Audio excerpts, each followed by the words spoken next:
WhatsApp ভাই brother, কেমন আছো তোমরা? তো বন্ধুরা, আমি কখনো ভাবতেই পারিনি এখনকার সময়ে তোমাদের কাছে চিকু আর বান্টি কার্টুন শোটি এতটা জনপ্রিয়। আমি আশা করি তোমরা চিকু আর বান্টি কার্টুন শোটি দেখো, অর্থাৎ চিকু আর বান্টি কার্টুন শোটি তোমরা অনেক পছন্দ করো। কিন্তু বন্ধুরা, এই চিকু আর বান্টি কার্টুন শোটি এতটা জনপ্রিয় হওয়া সত্ত্বেও তোমরা কি জানো চিকু আর বান্টি বড় হয়ে কি হতে চেয়েছিল? তাদের স্বপ্ন কি ছিল তোমরা কি জানো? আসলে তোমরা আমার মনে হয় কেউ জানো না। সো আজকের এই ভিডিওতে সেটাই বলবো, চিকু আর বান্টি বড় হয়ে কি হতে চেয়েছিল।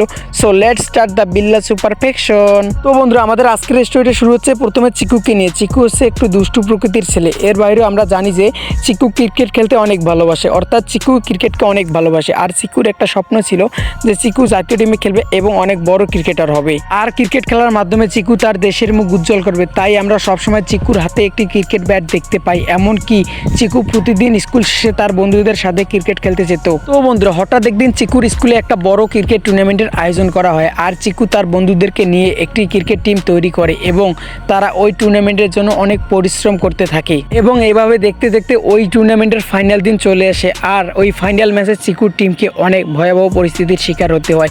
কিন্তু চিকুর খেলা ও বুদ্ধির কাছে বিপরীত টিমকে হার মানতেই হয়। আর এভাবে চিকুর খেলা ও বুদ্ধির কাছে বিপরীত টিম হার মানে এবং চিকুরা ফাইনাল ম্যাচ জিতে যায়। এবং ওই ফাইনাল ম্যাচে ছিলেন একজন ক্রিকেট টিমের কোচ। তিনি চিকুর খেলা দেখতেছিলেন। চিকুর প্রতিভা ও খেলা দেখে তিনি রীতিমতো অনেক অবাক। আর তখন ওই কোচটি চিকুকে তার টিমে খেলার জন্য প্রস্তাব দেয় এবং কোচটি চিকুকে বলে তাকে বিনামূল্যে প্র্যাকটিস করাবে। আর বন্ধুরা, তখন চিকু ভাবে এমন একটা সুযোগ আমি কখনোই হাতছাড়া করব না, আমাকে যেভাবে হয় হোক ওই কোচের কাছে খেলা শিখতে হবে।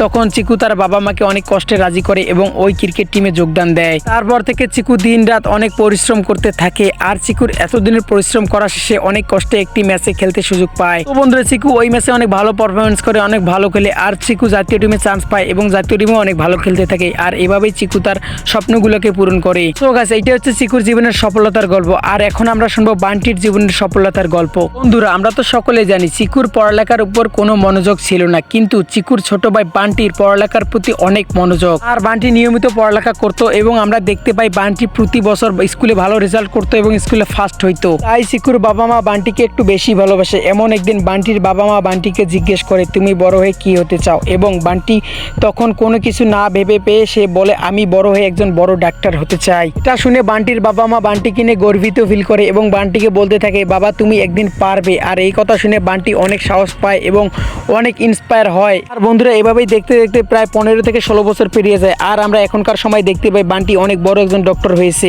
এবং বান্টির নাম ডাক পুরো দেশে ছড়িয়ে যায়। আর বান্টি এত বড় ডাক্তার হওয়া সত্ত্বেও সবসময় গরিব দুঃখী মানুষদেরকে নিয়ে ভাবে এবং বান্টি গরিব মানুষদের চিকিৎসার জন্য কোনো টাকা নেয় না। আর এভাবে বান্টি তার স্বপ্ন পূরণ করে দেখায় এবং তার লক্ষ্যে পৌঁছে যায়। তো বন্ধুরা, এই হচ্ছে চিকু আর বান্টির স্বপ্ন পূরণের মেইন এপিসোড। সো ভিডিওটা ভালো লাগলে লাইক দিয়ে চ্যানেলটা সাবস্ক্রাইব করে দাও।